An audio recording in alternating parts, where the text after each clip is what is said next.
guys, I'm Steph. And I'm Richard. Question here from Tika G. My cousin and I were actually going to save up to go visit Seoul. I found it pretty interesting after hearing the things you guys have explained it. We were thinking about staying a week or two. How much would it cost to get there? How much would we need to stay? Food, going out to eat, touring, transportation, and how would the whole finding a place to stay process go? We also do not speak Korean, but before actually going, I plan to learn what I can. Thank you! This is a good question, could be very informative because traveling to Korea, you have to get here by plane. Like you have to fly here. You can't drive. It isn't like if we were in the US and we wanted to go to Canada and we wanted to drive to Canada, we could. If we wanted to drive to Mexico, we could. But you definitely do have to take a plane to Korea. And it could be quite expensive, just the flying part alone, depending on where you're coming from. And of course, how much will it cost to fly to Korea? Completely depends on which country you're coming from. Exactly, and it also depends upon what time of the year you're coming, how long in advance you're buying a ticket. If you're flying on a Friday or a Saturday versus a Tuesday or a Wednesday. Even from different cities in the US, it's gonna cost a slightly different price. What's the most that you've spent on a ticket to Korea? Less than $2,000. Really? Maybe $1,700 or $1,800. Okay. US. For me, I know that I've definitely spent way more than $2,000 on a plane ticket. Round trip. Well, actually no, I think it was a one-way. You spent more than $2,000 on a one-way ticket? That was when I first came to Korea because I had to buy a ticket last minute. And you were being reimbursed for it too, correct? I was being reimbursed, so I didn't care as much about the cost of the ticket. What's some of the cheapest airline tickets that you've gotten? The one that we bought to go home this summer was probably the cheapest round trip we've ever paid. It was less than $1,400 US per person, which might seem like a lot if you're a young person. Like, so say you're in high school or you're in college, $1,400 to fly round trip, just plane ticket, not, you know, like cost of hotel or food or having fun here. That could seem like a lot. But it's important to buy the ticket because we know somebody, I'm not mentioning any names, but we know somebody who tried to do standby to Korea and back. To save a few $100s on a ticket, right?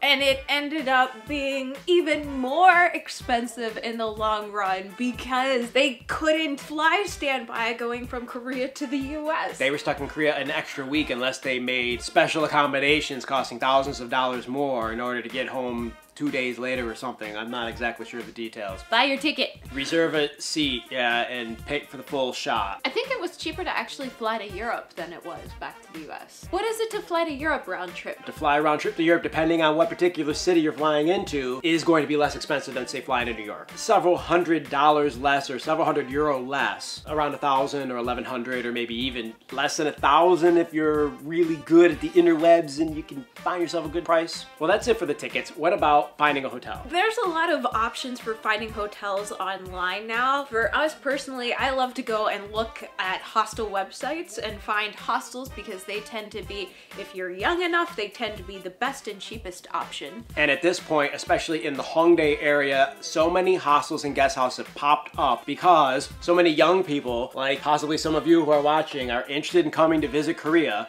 And so they gear these guest houses towards the younger crowd, so they're less expensive and they're nicer. They're a little hip.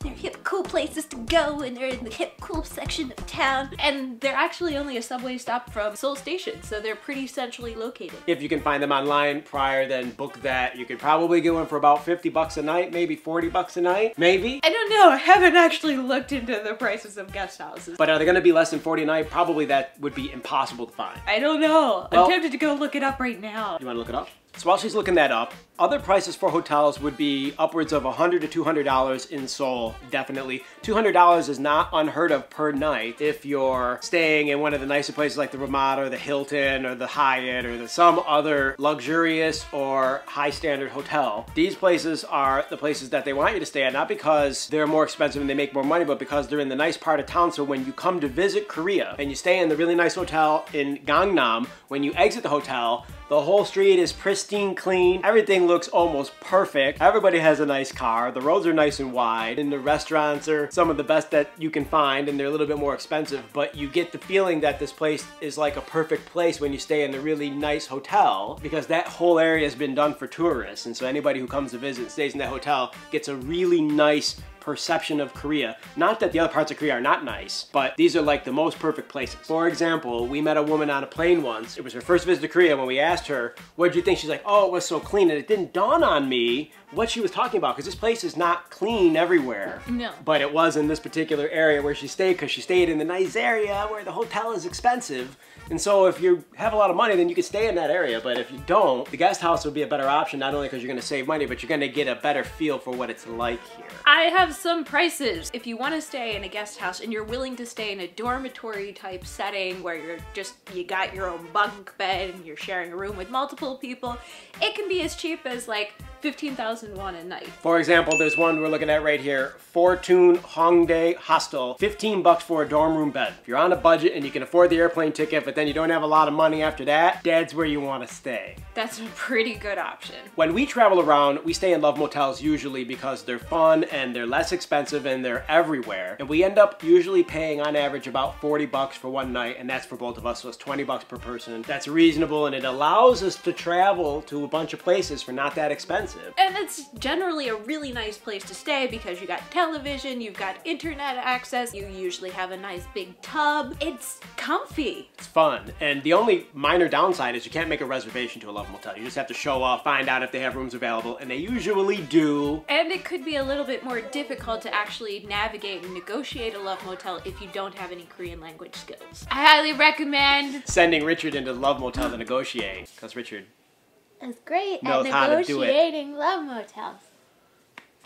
So how much would you need to stay? If you're staying for a week, you'd need at least $300 or $400 for your accommodations, approximately. So there's your ticket, and so say $300 or $400. So then you need another, say, $300 or $400 for food and drink and souvenirs and stuff. So probably about less than $1,000 US, you could do your trip for a week. So the ticket plus about $1,000 US is really the answer to this question. If you are the type of person who knows how to travel and knows how to budget their money and not blow it on a lot of extra stuff, like for example, if you like electronics, this place is heaven for electronic shopping. But it's expensive. No, but if you want to come here and buy something that you wouldn't be able to get in your home country or save a few bucks buying it here, you're going to end up spending more because you're buying an item that's a high ticket item. Yes, you can totally spend as much or as little as you want when you come here. If you're going to be buying a lot of brand name expensive souvenirs, K-pop CDs, things like that, it's going to be a little bit more expensive than, for example, if you're going to go to Insadong or go to Itaewon or someplace and find like a little knick-knack shop and buy a couple of cheapy souvenirs. Food, it depends upon how you want to eat. If you're going to eat in the big, expensive, nice places, then you're going to be paying expensive prices. Like for example, we went on a date last night. We were expecting to pay more, and we don't usually go to these type of restaurants, but the bill was 65 bucks when we were done, the equivalent of about 60 US. That is on the high side. We usually go out to eat and spend about 20, or if we're gonna have a couple beers, maybe it comes closer to 25 or 30. You can expect to spend about 10 bucks per person or less on dinner if you know where to eat or if you know how to pick your restaurant.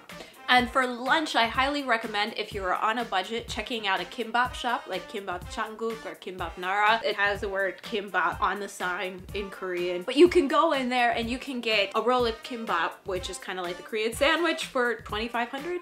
No, $1.50. $1.50. Well, it depends upon, I think about like you put the tuna in, the meat in, and like... Then it's an extra 1,000.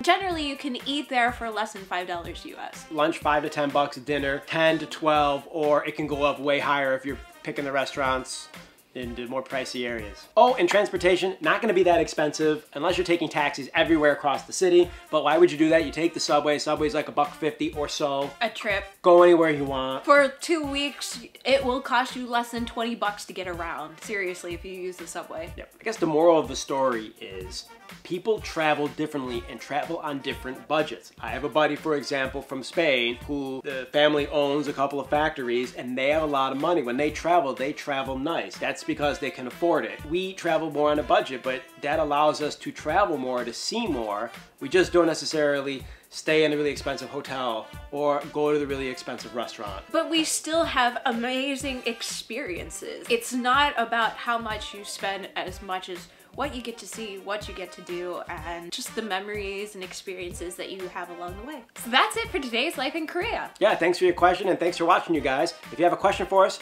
drop a note in the YouTube comments. Also, facebook.com/Hallyu Back is our Facebook page. You can leave us a note on our wall. We'll see it. And we also have a blog, HallyuBack.com. Hallyu Back! Drop us a note in the comment section there. Bless you. Don't forget to like this video. Please click the like button right down there. Where is it? It's down there somewhere. And subscribe to our YouTube channel for Asian drama and Life in Korea videos. That's it for today's Life in Korea. Experience it! Like a lightning bolt. Oh, kitty. You scared me. Is she okay? Are you okay? She's okay.